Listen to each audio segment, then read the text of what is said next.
Sebenarnya,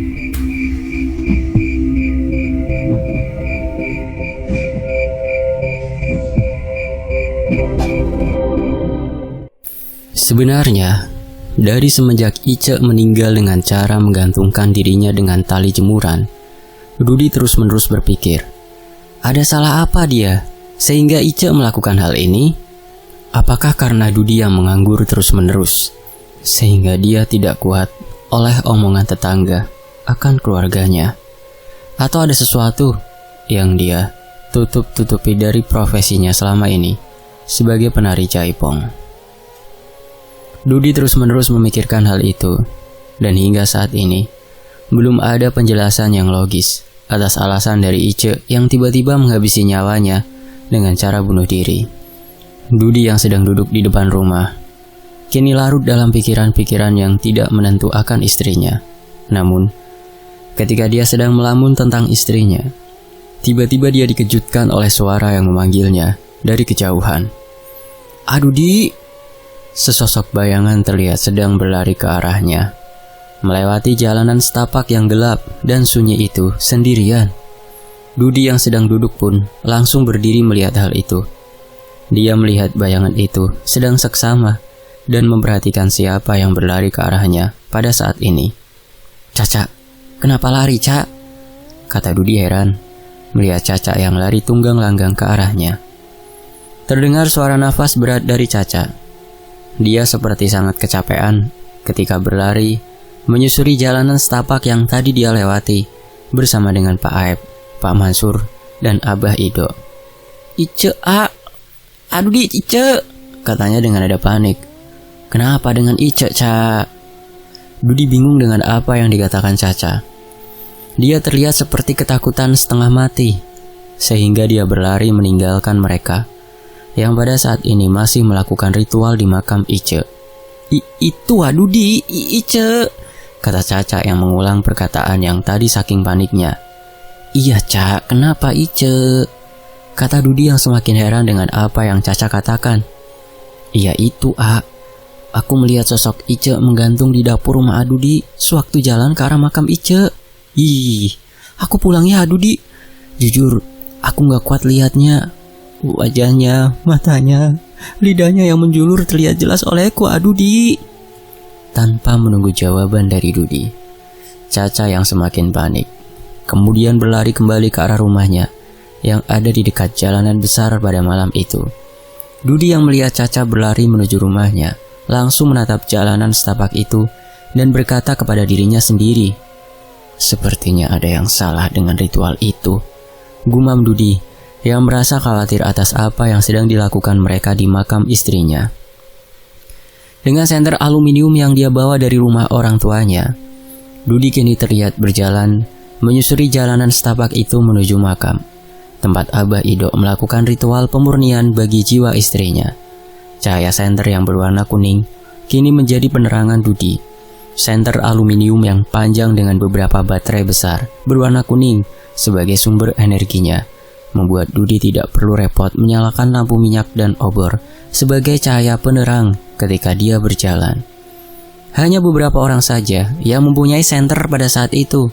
Senter yang hanya bisa dibeli di kota membuat para warga masih memilih lampu minyak sebagai sumber cahaya, sehingga dari seluruh kampung Lewi Damar hanya kurang dari 10 orang yang mempunyai senter pada saat itu. Selangkah demi selangkah, Dudi pun berjalan melewati beberapa rumah yang tampak gelap. Yang terlihat hanyalah titik cahaya kecil yang muncul dari bilik bambu yang bolong dan bisa terlihat dari luar rumah, sehingga cahaya senter sangat membantu Dudi untuk berjalan pada saat itu. Jalanan yang agak sedikit licin membuat Dudi berhati-hati dalam langkah, apalagi ketika dia kini mulai memasuki perkebunan warga, sebelum nantinya dia sampai ke depan rumah kecilnya yang dibangun bersama-sama dengan istrinya setahun yang lalu. Namun, ketika beberapa ratus meter sebelum dia sampai ke arah rumah, dia melihat kerlap-kerlip cahaya yang tertutup oleh pohon-pohon yang ada di kebun. Cahaya tersebut seperti kembang api yang menyala dalam kegelapan. Dudi tahu, cahaya itu berasal dari arah rumah, yang dimana di belakangnya terdapat makam yang kini sedang dimurnikan oleh Abah Ido. Dudi yang bingung dengan cahaya itu langsung memperhatikannya dengan seksama. Namun karena tertutup oleh pepohonan, membuatnya sulit untuk mengetahui asal dari cahaya itu. Hingga Dudi tiba-tiba dikejutkan oleh sesuatu. Sesuatu yang terlihat seperti orang yang sedang berlari melewati jalanan setapak yang Dudi lalui sekarang. "Burukan Pak Mansur, cepetan, bahaya, kita jangan mendekati Abah Ido sekarang," terdengar suara Pak Aep yang sedang berlari sambil menarik tangan Pak Mansur. Dan ketika mereka bertemu dengan Dudi yang sedang menyusul mereka berdua, Pak Mansur yang kini panik dengan wajah yang pucat dan tubuhnya yang bergetar, tiba-tiba menyuruh Dudi untuk memutar arah. "Dudi, kau naon di dia? Sedang apa kamu? Kembali lagi ke rumah, cepat, bahaya, jangan mendekati Abah Ido sekarang." Dudi yang mendengar hal itu kini semakin penasaran. Bagaimana tidak, Caca, Pak Aep, bahkan bapaknya sendiri terlihat pucat dan ketakutan. Dia semakin merasa bersalah ketika apa yang terjadi kepada mereka bertiga akibat jiwa istrinya yang belum disempurnakan. Dudi hanya menggelengkan kepala.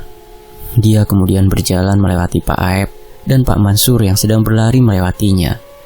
Pak Mansur yang tidak membiarkan anaknya pergi ke makam Ice langsung melakukan tindakan. Dia menarik tangan Dudi agar tidak mendekati makam Ice yang saat ini masih dimurnikan oleh Abah Ido. "Balik mana ya Dudi? Kamu pulang. Kamu tidak akan kuat ke sana sekarang. Jiwa si Ice itu gelap. Sepertinya dia melakukan hal yang salah ketika dirinya hidup."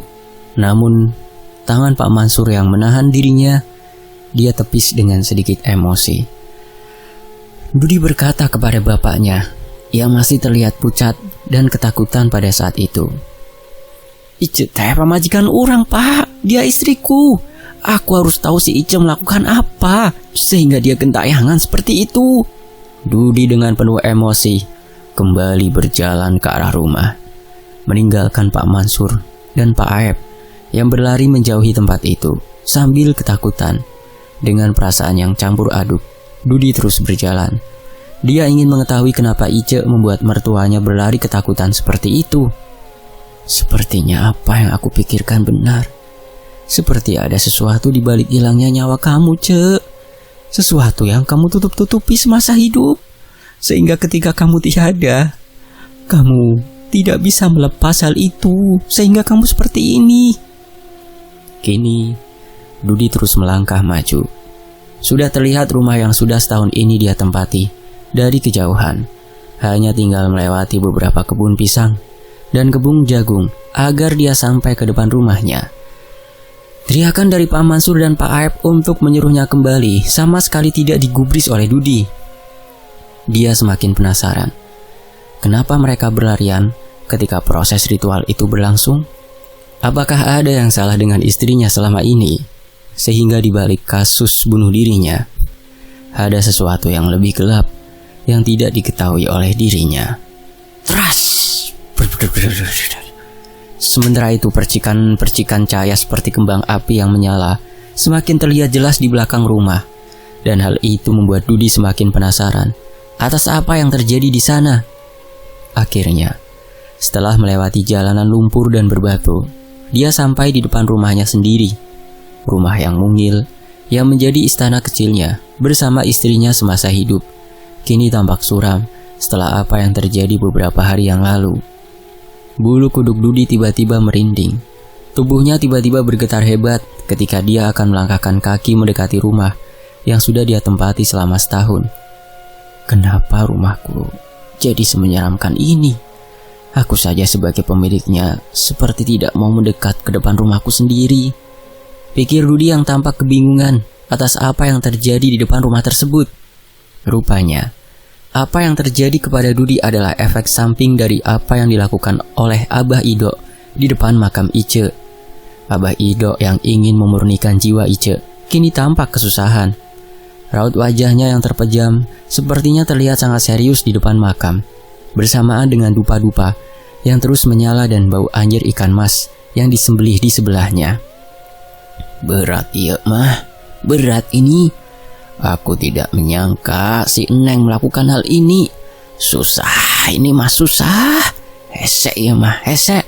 Abah Ido terus-menerus bergumam seperti itu di depan makam yang kini terbelah menjadi dua, dengan jasad Ice yang terlihat di dalam makam tersebut. Sebuah asap putih pekat pun keluar dari jasad Ice. Bahkan beberapa percikan api yang terang di dalam kepulan asap itu terlihat seperti jasadnya terbakar oleh sesuatu, sehingga mengeluarkan asap tebal yang menutupi Abah Ido dan pohon jambu yang ada di dekat makam itu. Abah Ido terus-menerus berada di posisinya. Dia duduk bersila di depan makam tanpa memperdulikan asap yang keluar dari makam Ice pada malam itu. Dia terus-menerus bergumam, berusaha sekuat tenaga untuk memurnikan jiwa Ice yang menjadi teror di kampung Parigi beberapa malam ini. Hingga buah, tiba-tiba Abah Ido terpental dari duduknya. Dia berguling beberapa meter hingga akhirnya menabrak pepohonan yang menjadi kebun warga di sekitar rumah Dudi. Abah Ido merasakan sakit yang mendalam. Dia kembali bangkit dengan tangan yang menyentuh dada dan kepalanya yang sakit dibuatnya. Dia hanya menggelengkan kepala, apalagi sesaat ketika kepalanya melihat ke arah makam yang mengeluarkan asap, karena di atas makam tersebut terlihat dengan jelas sosok Ice yang melayang di atas kepulan asap putih yang muncul di atas makamnya. Dia hanya berdiri dan menatap Abah Ido yang terpental jauh darinya, hingga dia berkata kepadanya dengan nada yang menyeramkan kali ini, "Maneh tak bisa memurnikan jiwa anak ini, tidak akan bisa. Ini sudah milikku sebelum umur hidupnya di dunia beres. Anak ini akan terus-menerus seperti ini." Ice berkata kepada Abah Ido dengan nada yang berat, seperti bukan sosok Ice yang berbicara kepadanya pada saat itu, tapi sosok wanita yang sudah agak tua yang mengatakan bahwa sebelum umur Ice ketika hidup belum habis, maka dia akan terus-menerus seperti ini. Ketika Ice berbicara seperti itu, matanya berubah menjadi berwarna merah terang ke arah Abah Ido yang saat itu masih terduduk dan belum bisa bergerak karena dia masih merasa sakit. "Sah maneh, kamu bukan Ice. Ada alasan apa kamu menghalangi jiwa Ice agar tidak bisa aku murnikan?" Tidak ada jawaban ketika Abah Ido bertanya seperti itu. Yang ada hanyalah bunyi-bunyi yang seperti suara gong, kendang, saron, bonang yang seringkali dipakai untuk mengiringi para penari jaipong untuk menari yang muncul entah dari mana. Gong, trotok tok tok tok tok, pak pak duk duk pak pak. Ice yang muncul di atas makamnya tiba-tiba menari mengikuti irama dari suara-suara itu. Wajahnya yang sama persis seperti saat dia digantung diri di rumahnya masih terlihat jelas oleh Abah Ido. Matanya yang melotot, lidahnya yang menjulur keluar, juga bekas tanda di lehernya yang masih membekas masih terlihat di tengah-tengah tariannya yang melenggak-lenggok di atas makam yang berisi jasadnya sendiri. Duk duk pak pak pak. Ketika gong berbunyi, Ice mengepakkan selendang yang dia pakai ke arah Abah Ido, dan tak lama angin besar tiba-tiba berhembus bersamaan dengan suara tertawa dari Ice yang terlihat berbeda kali ini. Saking kuatnya, dupa yang masih menancap di dekat makam pun terlempar ke arah Abah Ido, bersamaan dengan ikan-ikan yang sudah disembelih, juga mangkok kecil yang di dalamnya masih ada sisa-sisa darah ayam yang tadi disembelih oleh Pak Aep dan Pak Mansur. Abah Ido yang kini berusaha mendekati Ice sekuat tenaga, kini terhempas kembali sehingga dia kembali berguling-guling kembali ke tanah pada saat itu. Ice yang masih menari di atas makamnya sendiri terlihat puas karena Abah Ido yang berusaha memurnikan jiwanya terlihat tidak bisa berbuat apa-apa di depannya. Dengan mata merah yang terus melotot ke arah Abah Ido ketika dia menari, terlihat mulutnya menyeringai ketika Abah Ido terpental kembali beberapa meter ke belakang. Dan itu dia lakukan beberapa kali kepadanya, tepat ketika dia mengibaskan selendang tariannya ke arah Abah Ido. "Aing geus ngomong, aku sudah bilang kamu tidak bisa memurnikan jiwa anak ini. Ini sudah menjadi milikku," kata Ice dengan nada yang berat dan tatapannya yang tajam ke arah Abah Ido. "Mendingan maneh balik, pulang saja kamu. Biarkan para warga diteror olehku. Aku tahu bagaimana sakit hatinya anak ini. Dicibir yang tidak-tidak, yang membuat hati anak ini sakit hingga meminta tolong kepadaku agar dia bisa dihormati apabila dia bisa jadi penari yang terkenal oleh semua orang." Suara yang berat itu terus-menerus terdengar oleh Abah Ido. Dia yang mendengar hal itu kini yakin ada yang ditutup-tutupi oleh Ice semasa hidup, dan itu berhubungan oleh sesuatu yang seharusnya tidak dia lakukan. Sehingga kini ketika meninggal, tubuhnya ada yang mengambil alih dan dia tidak bisa melakukan apa-apa akan hal itu sekarang. Angin besar kembali berhembus ke Abah Ido. Abah Ido yang berada di sana hanya bisa menahan angin besar itu oleh kedua tangannya agar dia tidak terpental kembali.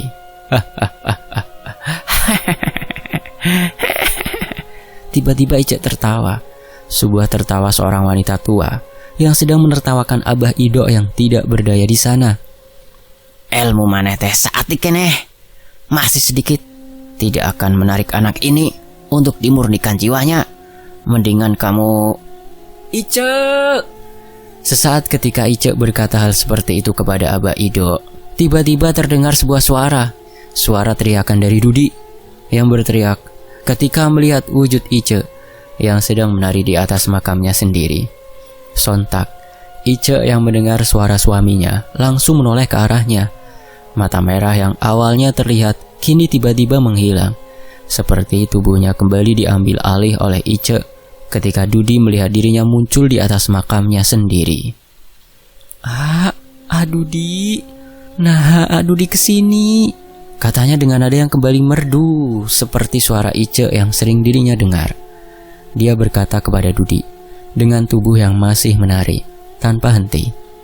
Dia hanya bisa mengontrol kepalanya tanpa bisa mengontrol tubuhnya sendiri. Dudi yang melihat kondisi makamnya dengan Abah Ido yang terluka membuat Dudi semakin bertanya-tanya. "Kenapa kamu melakukan hal ini kepada Abah Ido, Ice? Mereka datang itu ingin memurnikan jiwamu.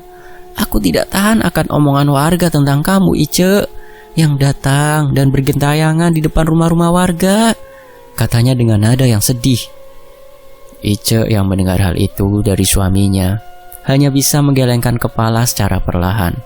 Dengan tubuhnya yang masih menari, dia seperti masih menyembunyikan sesuatu di depan suaminya sendiri. "Aku tidak bisa menahan tubuh ini, A. Hal yang Ice lakukan semasa hidup ternyata berakibat fatal. Ice minta maaf. Ice minta maaf, A."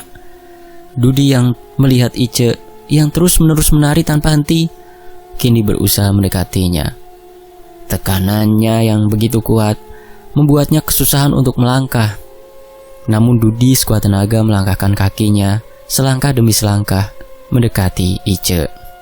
1 langkah, 2 langkah, 3 langkah.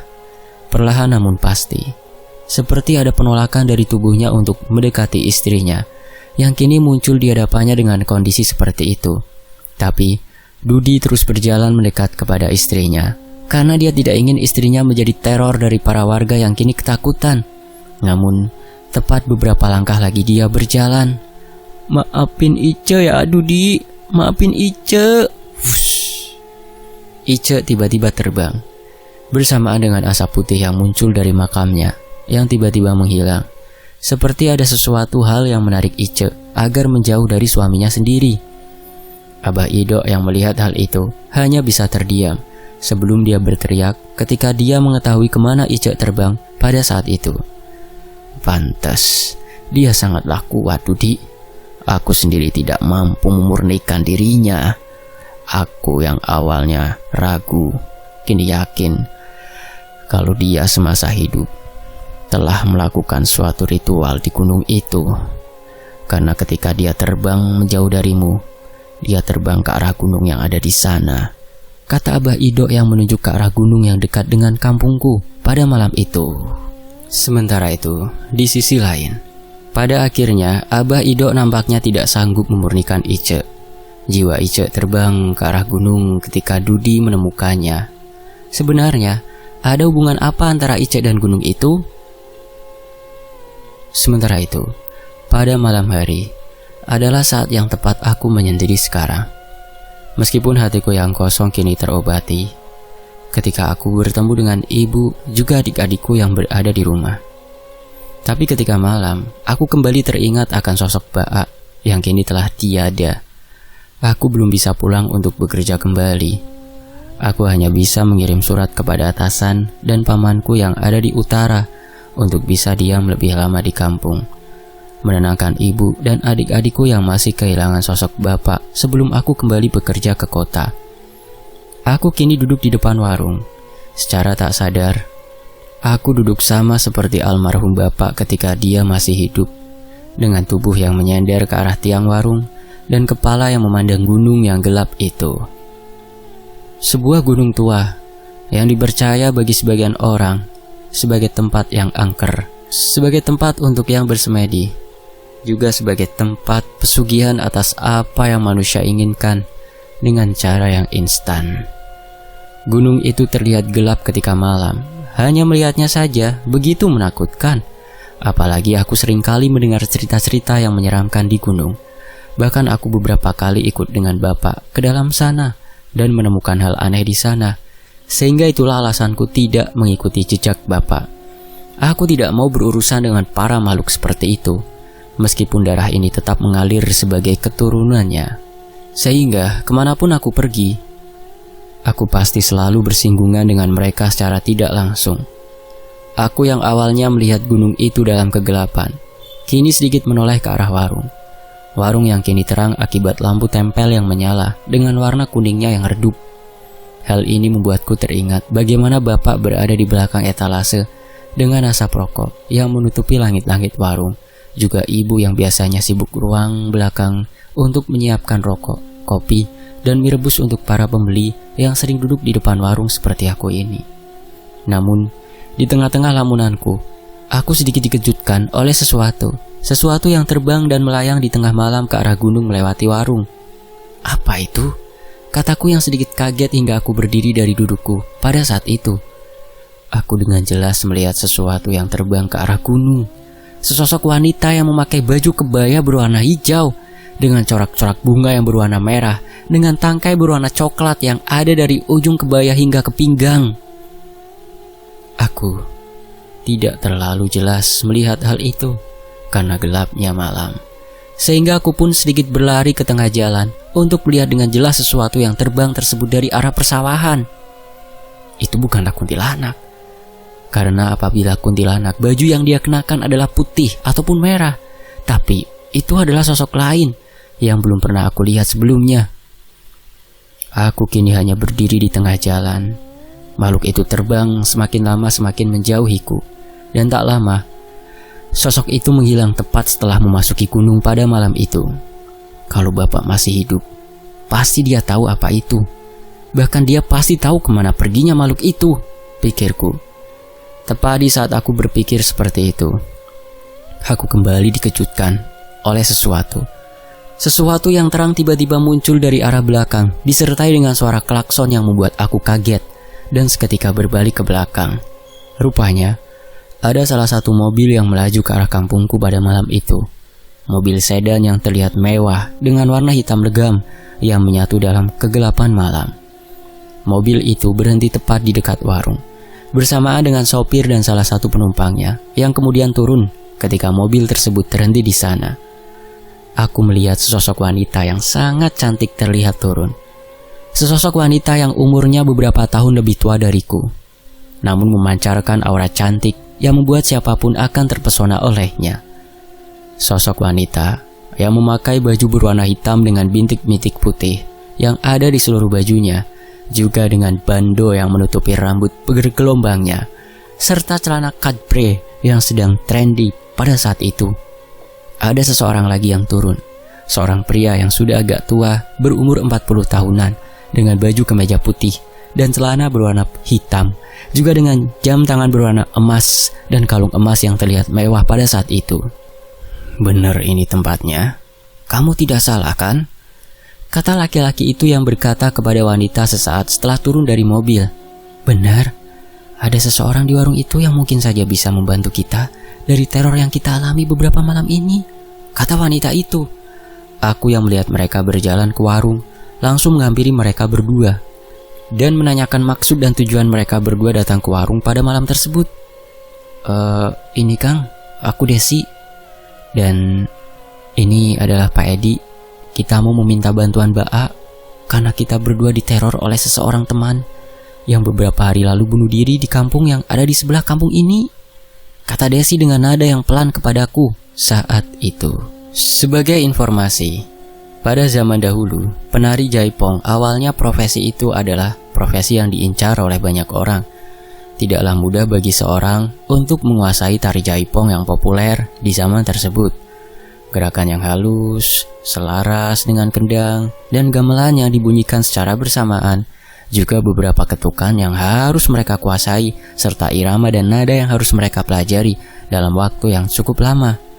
Biasanya, para penari ini muncul secara turun-temurun dari keluarga yang menjunjung tinggi akan kesenian. Sang bapak biasanya adalah pemain gamelan, kendang, rebab, bonang, gong, juga alat-alat yang lainnya. Sang ibu adalah penari yang ilmunya diturunkan kepada anaknya. Begitupun Ice saat masih kecil, yang keluarganya merupakan keluarga dari para penari jaipong dan pemain gamelan pada saat itu. Ice yang sudah terbiasa pentas dari panggung ke panggung, juga ketika ada acara dan lomba-lomba yang sering dia ikuti sewaktu kecil, membuat namanya sedikit melambung. Si ketuk tilu atau biasa disebut si tiga ketukan oleh masyarakat melekat pada dirinya pada saat itu. Gerakan tubuh dan lekuk tubuhnya yang indah menyatu dalam irama yang indah apabila dilihat oleh banyak orang. Dan atas ilmu yang diberikan oleh ibunya, Ice akhirnya beberapa kali menyabet juara penari hingga tingkat kabupaten. Bahkan beberapa kali pernah menari di depan bupati kala itu. Namun masa itu sudah berakhir. Ice muda yang dikenal luas kini meredup seiring bertambahnya usia. Apalagi ketika ibu dan bapaknya memutuskan untuk pensiun dari kesenian yang selama ini menghidupi keluarganya, sehingga dia tidak bisa menari lagi untuk menghibur banyak orang. Ketika bapak dan ibunya pensiun dan kini menjadi petani dari hasil mereka pentas selama beberapa puluh tahun lamanya, Ice yang beranjak remaja kini tampak sering murung ketika berangkat sekolah. Dia hanya berlatih nari di rumah dan jarang sekali tampil di panggung-panggung hajatan di sekitar kampungnya. Ice yang awalnya ceria kini menjadi pendiam. Bahkan Dudi yang kini menjadi suaminya pun seringkali mengejek dan mempermainkannya di sekolah. Cinta itu jorok, akan muncul di mana saja dan kapan saja, juga kepada siapa saja. Mungkin itu yang bisa diungkapkan akan hubungan Dudi dan Ice.